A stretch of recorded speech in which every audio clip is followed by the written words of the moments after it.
مشکل ہوگا, کیونکہ جب آپ بیٹھو گے نا ڈائری لے کر بیگم نہیں بیٹھنے نہیں دے گی. وہ کہے گی کیا ہو گیا, کیا کر رہے ہو, کیوں اکیلے, خیریت, بجھے سے لگ رہے ہو آج آپ, ٹھیک ہے نا.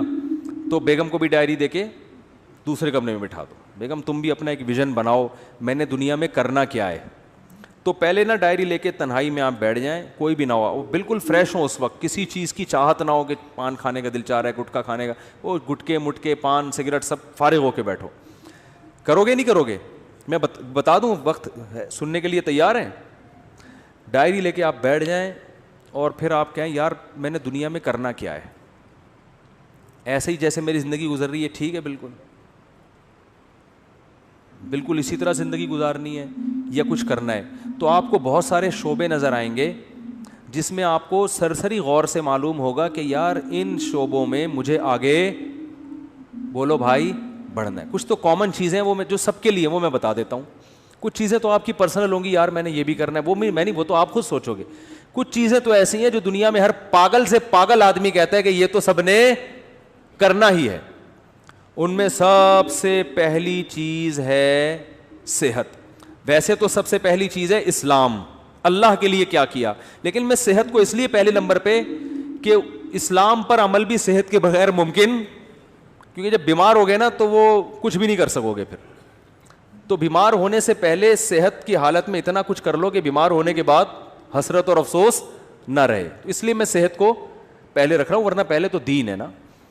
تو سب سے پہلے آپ لکھو کہ بھائی صحت کے حوالے سے میری مستقبل میں کیا پالیسی ہے, جس طرح سے پھوڑ رہا ہوں یہی پھوڑتا رہوں, جو مرضی دعوت پہ بلا لے چلا جاؤں, جتنے مرضی کوفتے کھلا دے کھا جاؤں, صبح پراٹھے پھوڑ رہا ہوں, صبح 11 بجے سو کے اٹھ رہا ہوں میں, ٹھیک ہے نا, اور پھر آفس لیٹ پہنچ رہا ہوں, اور پھر وہاں بھی وہ کیک رس چائے میں ڈبو کے کھا رہا ہوں, پھر شام کو سموسے بھی کھا رہا ہوں, پھر دوپہر بھی کھانا کھا لیا, پھر اس کے بعد سگریٹ بھی پی لی, پھر چائے بھی پھوڑ دی. اگر یہی بالکل مناسب ہے تو ٹھیک ہے, اور اگر یہ مناسب نہیں ہے تو مجھے اپنی صحت کے لیے اب کیا بولو نا کیا کرنا ہے. صرف دعاؤں پہ کام چلانا ہے یا وظیفوں پہ کام چلانا ہے, یا اس صحت کے لیے کچھ کرنا بھی ہے. ہمارے نبی صلی اللہ علیہ وسلم کی صحت تو بہت اچھی تھی. آپ نے تو حضرت رکانہ کو جو مشہور پہلوان تھے ان کو کیا کر دیا, پچھاڑ دیا. آپ تو گھڑ سوار تھے, میدان جنگ میں سب سے آگے آپ صلی اللہ علیہ وسلم ہوا کرتے تھے. تو یار میں کیا, اگر آج اسلام کو ضرورت ہوئی یا کسی مظلوم یا کسی ظالم کے خلاف لڑنا ہوا تو میں پتلی گلی سے بھاگوں گا یا وہاں کھڑا رہوں گا. ہمارے ایک دوست تھے, ان کے بڑے قریبی دوست تھے, کہتے ہیں میں ایک دفعہ پٹ رہا تھا تو میں نے پیچھے مڑ کے دیکھا تو میرے جو جگری دوست تھے نا وہ ایسے غائب ہوئے جیسے پیدا ہوئے ہی نہیں اس کائنات اور صحیح کیا, بھاگ گئے, ورنہ وہ بھی پٹتے ان کے ساتھ, وہ بھی پٹتے نا, کیونکہ ظاہر ہے صحتیں ہے ہی نہیں, صحتیں ہی نہیں ہیں کوٹنے پیٹنے والی. تو مرد کو تو ایسا ہونا چاہیے پیٹے نہیں بلا وجہ. کبھی ضرورت پڑتی ہے کہ آپ کو پٹنا بھی پڑتا ہے, اور پٹنے سے بچنے کے لیے سامنے والے کو پیٹنا پڑتا ہے. موسیٰ علیہ السلام نے ایک تھپڑ لگایا تھا قبطی کو, اس کا انا للہ ہو گیا تھا. کیا صحت تھی کہ نہیں تھی؟ تو وہ انہوں نے قتل کی نیت سے مارا نہیں تھا, ان کی نیت تو اسی لڑائی چھڑوانے کے لیے چانٹا لگا اور وہ مر گیا. تو مارنے کی نیت سے اگر مکہ مارتے تو کیا حال ہوتا اس کا, آپ خود سوچو. تو دیندار آدمی ہوں, نبی صلی اللہ علیہ وسلم نے فرمایا, آپ اپنے بارے میں سوچیں گے کہ دیندار ہوں تو نبی نے, یا دیندار بننا چاہتا ہوں تو نبی نے فرمایا طاقتور مومن کمزور مومن سے اللہ کو زیادہ محبوب ہے. تو یار میں صحت سے تو سارے کام ہوتے ہیں, صحت ہوگی تو نماز بھی ہوگی, روزہ بھی رکھا جائے گا, ماں باپ کی خدمت بھی ہوگی, بیوی بچوں کی خدمت بھی ہوگی. بیوی کی الٹی سیدھی کڑوی کسیلی باتیں برداشت کرنا, بلڈ پریشر کا مریض برداشت کر سکتا ہے, وہ برداشت کرنا آسان ہوگا, ٹھیک ہے نا, اگر بیوی ایسی ہے, ایسی ہوتی نہیں ہے لیکن اگر بالفرض ایسی کسی کی نکلی وائف. تو ابا کی ماں باپ بڑھاپے میں جو چڑچڑی طبیعت ہو جاتی ہے تو اس کو جوان آدمی کے لیے, صحت مند آدمی کے لیے برداشت کرنا کیا ہوتا ہے, آسان. تو یار میں نے اپنی صحت کے لیے کیا کیا, ایسے ہی چلتا رہوں گا یا کچھ کرنا ہے, تو ڈائری میں لکھو.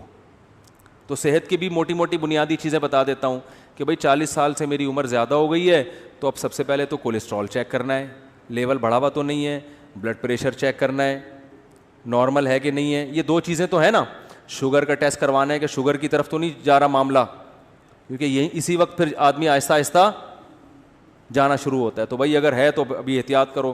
یہ ساری 2-3 موٹے موٹے ٹیسٹ ہوتے ہیں, وہ ڈاکٹر بتا دے گا. نہیں بھی کرو ٹیسٹ تو چلو چھوڑو, ٹیسٹ نہ کراؤ. آپ یہ کہو کہ یار اس عمر کے بعد یہ ساری بیماریاں ہوتی ہیں کہ نہیں ہوتی ہیں, تو ان سب بیماریوں کا بیسک علاج کیا ہے؟ جتنا کھا رہے ہو اتنا یوٹیلائز کرو. جو کھا رہے ہو نا وہ نکال دو کسی طریقے سے. تو اس کا حل کیا ہے؟ جاگنگ, جم, یوٹیلائز کرنا ہے نا, اپنی انرجی کو خرچ کرنا ہے. تو یار میں کیا کر رہا ہوں, تو ڈائری میں لکھو کہ تیرے باپ کو بھی نا اب صحت کے حوالے سے کوئی الہ عمل. اصل میں تمیز سے اپنے آپ سے بات کرو گے آپ مانو گے نہیں, حقیقت ہے. اپنے آپ سے بھی اگر آپ تمیز سے بات کرو گے, ہمیں عادت ابے تبے کی پڑ چکی ہے. اپنی اولاد کو آپ محبت سے سمجھاؤ مان جاتی ہے بھائی. ایک وقت آتا ہے اس کو بھی ابے تبے سے, ابے تیرے کو انڈے لینے کے لیے بھیجا تھا, تو کیا اندھا ہے کیا بہرا ہے؟ سنتے جب اس طرح سے پھر ایک وقت آتا ہے بولنا پڑتا ہے نا. امپلائز کو لوگ اسی طرح بول رہے ہوتے ہیں نا.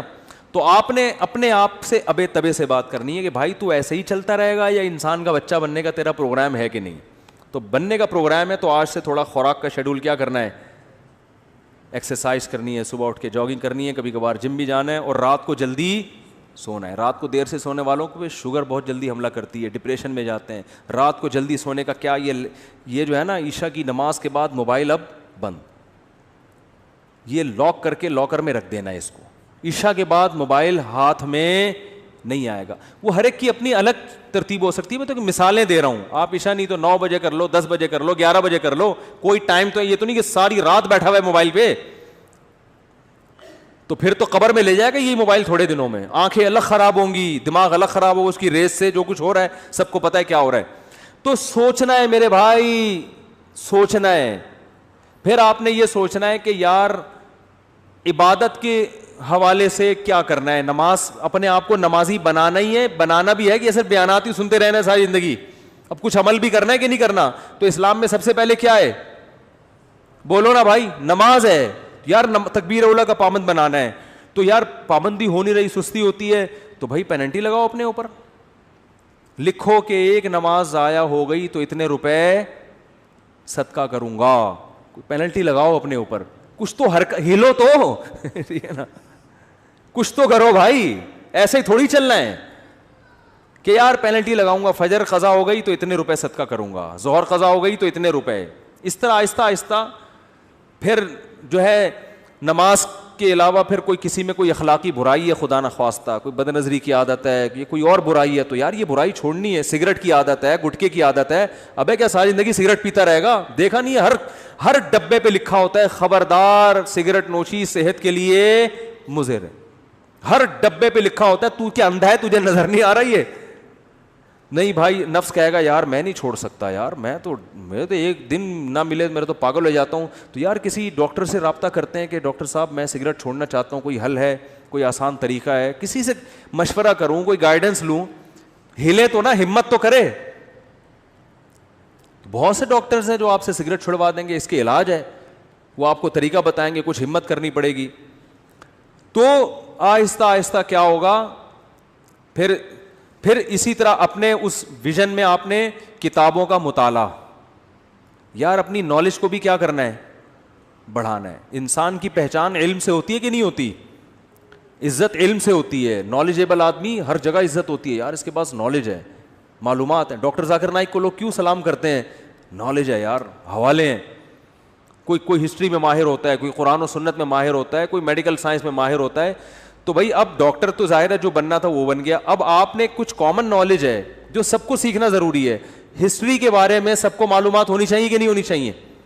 تو یار چلو اسلامک ہسٹری پہ کتابیں پڑھنی ہے. سب سے پہلے سیرت ہے اس میں, تو آپ نے کیا کرنی ہے, کتابوں کی لسٹ بنا لینی ہے. یہ کتابیں میں نے اپنی زندگی میں 2 سال کے اندر بولو بھائی مکمل کرنی. اور شروع کہاں سے کرنا ہے؟ سیرت. یار مفتی صاحب سے مشورہ لینا ہے کہ سیرت پر سب سے بہتر کتاب کون سی ہے. جب سیرت کی کتاب ختم ہو جائے گی تو پھر اسلامی تاریخ پڑھوں گا, ٹھیک ہے نا. پوری جب تک تاریخ ختم نہیں ہوتی چین سے نہیں بیٹھوں گا, کچھ نہ کچھ تو اپنا شیڈول دیکھنا ہے یا بھائی کہ کتنے کتاب کے صفحے روزانہ میں نے مطالعہ کرنے ہیں. سیرت کی کتاب خرید کے لے آئے, بھائی روزانہ ٹائم نکال کے اس کے 10 صفحے تو پڑھنے ہی پڑھنے ہیں. تو کچھ تو 10 نہیں تو 5 پڑھنے ہیں. پھر قرآن کی قرآن پورے سال گزر جاتا ہے, قرآن اٹھانے کی توفیق نہیں ملتی. روزانہ بھائی ایک پارہ تلاوت کرنا ہے, آدھا کرنا ہے.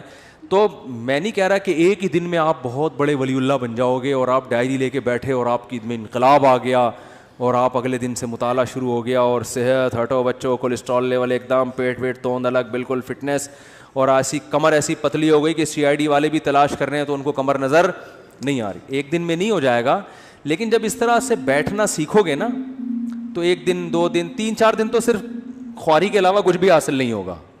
ڈائری ڈھونڈنے میں ہی ایک دن تو گزر جائے گا, ٹھیک ہے. دوسرا دن پین کہاں گیا اس میں گزرے گا. تیسرا دن وہ پین رگڑ کے دیکھنے چل ہی نہیں رہا کم وقت. چوتھے دن جا کے کہیں پین آئے گا. 5ویں دن کوئی جگہ ملے گی. 6ٹھے دن بیگم آپ کو اجازت دے دی کہ چلو اس کمرے میں بیٹھ جاؤ, ٹھیک ہے نا. اور پھر 7ویں دن, یہ 6ٹھے دن بیٹھ جاؤ گے, لیکن آپ سوچو گے یار مفتی صاحب نے کیا کہا تھا, کیا کرنا ہے. 7ویں دن جا کے تھوڑا بہت سمجھ میں آئے گا کہ چلو 2 چھوارے رات کو پانی میں بھگونے ہیں یا انجیر رات کو بھگونے, کم از کم پہلے قبض تو ختم کرو نا بھائی. ہو سکتا ہے قبض سے شروع ہو آپ کی صحت, یار میں تو 6 مہینے سے مجھے تو قضاء حاجت نہیں ہوئی ہے, تو پہلے قبض تو ختم کرو. اس کے لیے سنا ہے, کوئی نیٹ پہ سرچ کرتے ہیں یار کوئی انجیر سنا ہے. ہو سکتا ہے 1 مہینے کے بعد 2 انجیر آپ کھاؤ رات کو, بس یہ امپروومنٹ ہو, لیکن کچھ تو ہوئی نا. ابے 1 سال 2 سال 3 سال 5 سال میں جا کے تو کچھ انسان کا بچہ بنے گا معذرت کے ساتھ. لیکن جو اسٹائل ہمارا ہے نا ابھی, اس میں 100 سال بھی گزر جائیں گے, اس میں کوئی انسان کا بچہ نہیں بنے گا. جہاں ہو وہیں کے وہیں رہو گے اور مر جاؤ گے تھوڑے دنوں میں. سب مریں گے لیکن کچھ کر کے نہیں, بغیر کیے مر جائیں گے. وہی ہوگا, ایک دن جنازہ اٹھائیں گے, مرحوم بہت اچھے تھے, بس پیٹ تھوڑا مرحوم کا نکل گیا تھا اور موت کی وجہ یہ بنی کہ اس دن تھوڑا سا پراٹھے زیادہ کھا لیے تھے حضرت نے, اور ڈاکٹر نے منع بھی کیا تھا, شوگر تھی, 6 لڈو کھائے تھے میرے سامنے. بس موت تو آنی ایک دن, اللہ تعالیٰ مغفرت فرمائے مرحوم کی. باقی بچوں کا کیا ہوگا, ان کے لیے کچھ بنایا نہیں, بچے تو رول رہے ہیں بیچارے, بد دعائیں دے رہے ہیں ابا کو, ابا پیدا ہی نہ کرتے اچھا تھا, کس حال میں چھوڑ کے گئے ہو, ٹھیک ہے نا. تو کچھ کرنا پڑے گا میرے بھائی. میں نے جو بات جہاں سے شروع کی تھی وہاں ختم کرتا ہوں کہ فطرت سے جب بغاوت کرو گے تو فطرت معاف بولو نہیں کرے گی. فطرت سے مت لڑو, جو نیچر جیسے چلنے کا کہہ رہی نا, تمیز سے نیچر کے ساتھ چلتے رہو. کیا خیال ہے, غلط تو نہیں ہے؟ تو خلاصہ وہی نکلا کہ فطرت سے مت لڑو. کیا خلاصہ نکلا بولو. تو یہ کوتاہی آج بہت سے لوگوں سے ہوتی ہیں. لانگ روٹ پہ جا رہے ہیں, دیکھ ہی نہیں رہے کہ کوئی جو ہے وہ راستے میں پیٹرول پمپ ہوگا کہ نہیں ہوگا, اسپیئر ٹائر کے بغیر چلے جا رہے ہیں. پھٹ گیا تو کوئی بات نہیں, اللہ پہ توکل کر کے جا رہے ہیں, کوئی مسئلہ نہیں. او بھائی, اللہ نے کب کہا ہے کہ میں نے ضمانت لی ہے کہ تمہارے ٹائر کو کچھ نہیں ہوگا. میں آپ کا کافی ٹائم سے سنتا ہوں, کچھ میرے غیر مسلم بھائی پر محنت چل رہی ہے لیکن رشتے کا مسئلہ ہے. الحمدللہ, خود انہوں نے الحمدللہ لکھا ہوا ہے. میں نالائق کے ذریعے اسلام لائے, چندے وغیرہ کی ضرورت نہیں. پتہ نہیں کیا کہہ رہے ہیں یار. بھائی اللہ ان کو اسلام کی توفیق دے, بہت بڑی نیکی ہے کسی غیر مسلم کو اسلام کی دعوت دینا. مسلمان ہو جائے گا تو شادی بھی ہو جائے گی انشاءاللہ. مسلمان ہو کے تو شادیوں کا 4 شادیوں کا چانس ہو جاتا ہے اس کے لیے.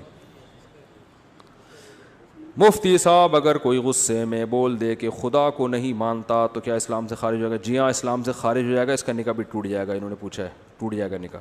غصے میں اپنی زبان کو کنٹرول کرنے کا حکم ہے. غصے میں کسی کو چاقو مار دو تو مرے گا کہ نہیں مرے گا؟ غصے میں طلاق دے دو تو ہوتی ہے کہ نہیں ہوتی ہے؟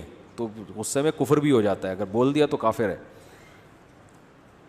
میری والدہ کو ان کی, میں اگلے ہفتے پوچھوں گا آپ لوگوں سے کون کون ڈائری لے کے بیٹھا ہے, سمجھ رہے ہو؟ اگلے ہفتے پوچھوں گا کون کون بیٹھا ہے. بیٹھے گا کوئی بھی نہیں ہے, ایسے ہی آ جائیں گے اٹھ کے. اگلے ہفتے کہیں گے او مجھے تو یاد ہی نہیں تھا. میری والدہ کو ان کی وراثت میں سے حصہ ملا ہے. میرے والد بول رہے ہیں ان پیسوں میں 1 لاکھ تم رکھ لو, باقی 7 لاکھ دو, کیونکہ میں گھر کا خرچہ چلا رہا ہوں. والد صاحب کو 1 کروڑ دو. پتہ نہیں یار, رائٹنگ آج کل لوگوں کی صحیح نہیں ہے. بھائی جس کا جتنا حصہ ہے وہ اسی کا ہے. ابا اگر اماں سے مانگ رہے ہیں, آپ کی اماں سے کہ اتنے مجھے دے دو, تو اماں پر لازم نہیں ہے ان کو دینا, ٹھیک ہے نا. وراثت میں آج کل بڑی گڑبڑیں ہو رہی ہیں, جو جس کا ہے وہ اسی کا ہے. اتنی ساری پرچیاں دے دیں جلدی جلدی. مولانا صاحب ایک مسئلہ تصویر سامنے حرام ہے, پروفائل پہ تصویر لگانا حرام نہیں ہے. جواب سے سوال خود ہی نکال لیں تاکہ ٹائم بچے گا نا, کیونکہ ہماری رائے میں یہ ڈیجیٹل تصویر میں داخل نہیں ہے. یہ وہی ہے, بس ہم نے بتا دیا آپ کو جواب. ٹائم کم ہے نا, تو جواب سے سوال خود ہی نکالیں. بھائی دیکھو جواب یہ ہے کہ محمد بن قاسم نے, محمود غزنوی نے ہندوستان پہ 17 حملے کیے. تو سوال کیا ہے, محمود غزنوی نے ہندوستان پر کتنے حملے کیے؟ تو خود ہی سوال نکالے نا.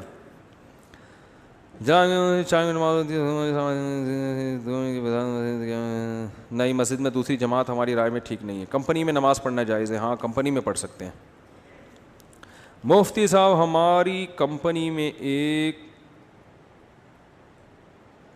ابے بھائی یہ فرقہ وارانہ سوال نہ پوچھا کرو یار. آج کل ایک مسئلہ بہت کوشش کر رہے ہیں وہ یہ کہ داڑھی رکھنے والے کو لوگ مولوی سمجھتے ہیں, اور لوگ اس کے خلاف ایک بیان ریکارڈ, آپ اس کے خلاف ایک بیان ریکارڈ کروائیں کہ ہر داڑھی والا مولوی نہیں ہوتا, اور ان میں مثالوں کے ساتھ فرق واضح فرمائیں. یہ کوئی معاشرتی علوم کا پرچہ لگ رہا ہے مجھے. کہہ رہے ہیں ان میں مثالوں کے ساتھ فرق واضح فرمائیں. ہوتا ہے نا 3 سوال ہیں اور ایک کی ایک ایک مثال لکھنی ہے, ایک مثال کے 5 نمبر ہیں اور سوال کے جواب کے 20 نمبر ہیں. یہ کہہ رہے ہیں کہ بھائی آج کل جب داڑھی رکھ لو تو لوگ کیا تانا دیتے ہیں کہ یہ مولوی بن گیا ہے. ان کو بتائیں, یہ مجھے کہہ رہے ہیں کہ ان کو بتائیں کہ ہر داڑھی والا مولوی نہیں ہوتا. میں آپ سے کہہ رہا ہوں کہ آپ یہ مولوی کے لفظ سے اتنا چڑ کیوں رہے ہو کہ آپ کو کوئی مولوی کہہ دے تو آپ کو غصہ آ جائے. بولے اللہ کا شکر ہے یار, ہم تو فری پھوکٹ میں ہم کو مولانا کہہ دیا آپ نے یار, حالانکہ ہم تو پڑھے لکھے بھی نہیں ہیں. دیکھو جس چیز کے برحق ہونے کا یقین ہو نا, اس پہ کبھی احساس کمتری کا شکار نہ ہو.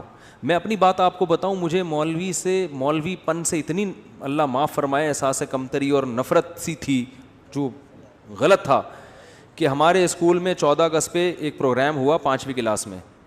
تو اس میں وہ پروگرام ہوتے ہیں نا, تو اس میں کسی کو فوجی بنایا, کسی کو کسان بنایا, کسی کو تاجر بنایا, وہ ملی نغمہ پیش ہوتا ہے. تو مجھے مولوی بنا دیا. میں نے کہا میں نہیں بنوں گا, کرتا شلوار اور ٹوپی. میں نے کہا نہیں میں نہیں بنوں گا, وہ میں نہیں بنا. لیکن پھر ایسا بنا کہ سچی مچی کا مولوی, سچی مچی کا مطلب جس کو لوگ مولوی کہتے ہیں, ایسا مولانا بن گیا. تو اس لیے کہ جب ہم نے ارادہ کیا, ہم نے کہا کشتیاں جلا دو یار, اب مولوی ٹھیک ہے جاؤ, تو کوئی شرمندگی والی بات. ہمارے حضرت مفتی رشید احمد صاحب کے پاس ایک اس میں PIA میں ایک بہت بڑے آفیسر اذان دیا کرتے تھے. حضرت کے پاس جب آتے نا تو وہ اذان وہی دیتے تھے. تو وہ PIA میں بہت بڑا عہدہ تھا. تو جب کوئی ان سے پوچھتا نا کہ آپ کیا ہیں, تو وہ یہ نہیں کہتے تھے میں PIA میں آفیسر ہوں, وہ کہتے تھے میں دارالافتاء والارشاد کی مسجد میں مؤذن ہوں. وہ کہتے تھے یار جس چیز پہ قیامت کے دن فخر کر سکتا ہوں نا, وہی چیز ابھی دنیا میں بھی بتاؤ. قیامت کے دن اللہ پوچھے گا کیا تھے, تو میں کہوں گا اللہ میں اذان دیا کرتا تھا, میں کیا تھا, مؤذن تھا. تو اب دنیا میں بھی اسی پہ. قیامت میں کہو گے کہ اللہ میں مؤذن تھا, اللہ کہے گا دنیا میں تو جب کوئی تجھ سے پوچھتا تھا تو اگر لوگ پوچھتے تھے بھی تو مؤذن ہے, ابے میں مؤذن نہیں ہوں, ہاں کبھی کبھار ویسے ہی اذان دے دیتا ہوں, مؤذن نہیں ہوں بھائی, میں کوئی مؤذن تھوڑی ہوں. تو احساس کمتری میں مت آیا کرو. میں اپنا ایک واقعہ بتاتا ہوں نا, میں ٹرین میں جا رہا تھا, بہت پرانی بات ہے, نماز کا ٹائم ہوا. شرعی حکم یہ ہے کہ ٹرین اگر جنگل میں ہے جہاں کہیں دور دور بھی اذان نہیں ہو رہی, تو آپ جب فرض نماز پڑھیں گے تو سنت ہے کہ اذان کہیں پہلے. اور ہم نئے کالج سے نکل کے آئے تھے, مجھے اذان کہتے ہوئے شرم بہت آ رہی تھی, اور وہ بھی فجر کی اذان, سارے ٹرین میں پڑے ہوئے سو رہے ہیں. اب مجھے شرم آ رہی تھی یار, میں اذان کہوں گا لوگ بولیں گے تو بالکل ہی پروفیشنل مولوی نکلا یار. ہمارے تو خیالات کچھ اور تھے. نماز تو ہم پڑھتے تھے بچپن سے ہی, لیکن مولانا بننے کا کوئی پروگرام نہیں تھا. اب مجھے شرم آ رہی تھی یار, اذان دو تو یہ بولیں گے یار یہ ملا, یہ تو پورا ملا ہے. بس ہم ٹوپی پہنتے تھے, نماز کے وقت ٹوپی پہنی اور فوراً نماز کے فوراً بعد ٹوپی اتاری اور بال پف آگے سے آدھا گھنٹہ اس کو سیٹ کرنے میں لگتا تھا. ٹوپی بھی اس طرح سے پہنتے تھے کہ بالوں کی سیٹنگ خراب نہ ہو. تو ایسے آدمی کو اذان دیتے ہوئے کتنی شرم آئے گی. تو میں بڑا کنفیوز کہ یار اذان دیں تو لوگ بولیں گے یہ تو پورا ہی ملا ہے. پھر میں نے کہا یار دیکھو, اللہ کا حکم ہے کہ نماز پڑھو, یہ کمبختوں کو سوتے ہوئے شرم نہیں آ رہی ہے. سارے کلمہ گو مسلمان ہیں, یا تو کوئی عیسائی یہودی ہندو ہوتے, سب کلمہ پڑھنے والے مسلمان ہیں. سب کو پتہ ہے اسلام میں کتنی نمازیں فرض ہیں, 5 نمازیں. سفر میں بھی نماز معاف نہیں ہے. شرم تو ان کمبختوں کو آنی چاہیے جو پڑے ہوئے سو رہے ہیں. ہمیں تو فخر ہونا چاہیے تو شرم تو پھر بھی آ رہی تھی, لیکن میں نے کہا ایسی کی تیسی جاؤ. تو میں کھڑے ہو کر میں نے تسلی سے اذان کہی. وہ اذان مجھے لگتا ہے کہ وہ والی اذان, اس کے بعد بہت دفعہ اذانیں تھیں, لیکن وہ اذان شاید اللہ کے ترازو میں شاید وہ بہت وزنی ہو, کیونکہ وہ کہتے ہوئے مجھے کیا محسوس ہو رہی تھی, شرم. تو میں نے کہا نہیں, اب نہیں شرمائیں گے. شرم کن کم وقتوں کو آنی چاہیے. میں نے کہا اب کوئی رضائی سے جھانکے کبھی نہیں یوں کر کے, میں بولوں گا وہ شرم نہیں آتی تجھے. تو کانفیڈنس پیدا کرو, جو چیز برحق ہے نا, ٹھیک ہے آپ مولوی نہیں ہو, لیکن اگر کوئی کہہ دے مولوی, بولے ہاں ہے. ہمارے ایک دوست تھے, دیکھو ہم نے ساری وہ بچپن میں جو ہے نا دوستیاں یاریاں بنٹے کنچے سب کھیل کود ہم نے کیے ہیں. تو ہمارے ایک دوست تھے, ہم جب دوستوں کی گیدرنگ ہوتی تھی نا, تو آپ کو پتہ ہے دوستوں میں چھیڑ چھاڑی بہت ہوتی ہے آج کراچی کے لڑکوں میں خاص, لاہور میں تو خود بہت ہی زیادہ ہی ہے, جگت بازیاں کراچی میں بھی ہیں لیکن لاہور کا مقابلہ نہیں کر سکتے ہم لوگ. تو وہ کیا ہوتا تھا, ایک دوسرے کو تنگ کرنا, نا ابے تو یہ, ابے تو یہ, اس طرح کی چیزیں ہوتی تھیں. تو ہمارا ایک دوست تھا نا, اس کو جب کوئی مذاق اڑاتا نا, وہ کہتا ہاں بالکل ایسے ہی ہے. اس کو ہم کہتے تھے ابے تیرا تو دماغ ہی نہیں کہہ رہا, میں تو بالکل ہی پاگل ہوں, تمہیں کس نے کہا میرا دماغ ہے. تو وہ اتنا زیادہ کہ وہ اگلا ہی شرمندہ ہو جاتا تھا. بھائی اگلے کو تکلیف ہی نہیں ہو رہی چھیڑنے سے, ٹھیک ہے نا, وہ چھیڑ ہی نہیں رہا. کوئی اس کو کہتا تھا موٹا, کہتا اور کیا, میں تو گینڈا ہوں, تجھے کس نے کہا میں تو گینڈا ہوں. تو وہ نا یہ الٹا یہی الفاظ دہرانا شروع کر دیتا تھا. اس کا نتیجہ نکلتا کہ پھر کوئی اس کو چھیڑتا تھا ہی نہیں, یہ چھیڑ ہی نہیں رہا. اور کچھ لڑکے ایسے ہوتے تھے جن کو ذرا سے چھیڑو نا وہ لال پیلے ہو جاتے تھے, ان کو تو طبیعت سے لڑکے چھیڑتے تھے. لڑکوں کا پھر ان کو چھیڑنے کے علاوہ کوئی کام ہوتا ہی نہیں تھا. تو وہ ایک لڑکا اس میں تھا جو اس بیچارے کا قد تھوڑا چھوٹا تھا, اللہ معاف فرمائے, یہ جائز نہیں ایسے کرنا, لیکن لڑکوں کو کہاں جائز ناجائز دیکھتے ہیں. تو اس کو نا ایک لڑکے نے چھیڑا کہ ابے تو ٹھیک نا, اس کو غصہ آیا نا, غصہ آ کے نا یوں ہلتا تھا وہ. تو کہتے ابے اس کا مطلب اعصابی کمزوری بھی ہے, ٹھیک ہے, غصہ بھی جلدی آتا ہے. اب اس کو ایک تو تم تپا رہے ہو, چھیڑ رہے ہو, جب اس کو غصہ آ رہا ہے تو اور بجائے اس کے کہ اللہ کا خوف پیدا کریں, اسے کہتے ہیں اس کا مطلب اعصاب بھی کیا ہیں, کمزور ہیں آپ کے, غصہ بھی جلدی آتا ہے. وہ اور تپتا تھا. لیکن وہ جو دوسرا تھا نا وہ تو, اس لیے اگر کوئی آپ کو مولوی کہہ رہا ہے تو چڑھنے کی ضرورت ہی نہیں ہے. آپ بولو ہاں ہے تو کیا ہو گیا بھائی, تو مولانا ہے, مولوی ہیں, ملا ہیں, ملا بولو, تو اتنی ٹینشن لینے کا نہیں ہے. اصل میں ملا کے لفظ کو ایسا بدنام کر دیا ہے نا, اور پھر بہت سے داڑھی والوں نے بھی بدنام کیا ہے. داڑھی رکھ کے بعض لوگ کچھ الٹے کام کر لیتے ہیں. داڑھی والے چور نہیں ہوتے, لیکن چور بھی بعض دفعہ داڑھی رکھ لیتے ہیں, تو یہ پھر مصیبت ہے. کیا تراویح حضرت عمر کے دور میں شروع ہوئی تھی؟ حضرت عمر نے اسے بدعت قرار دیا.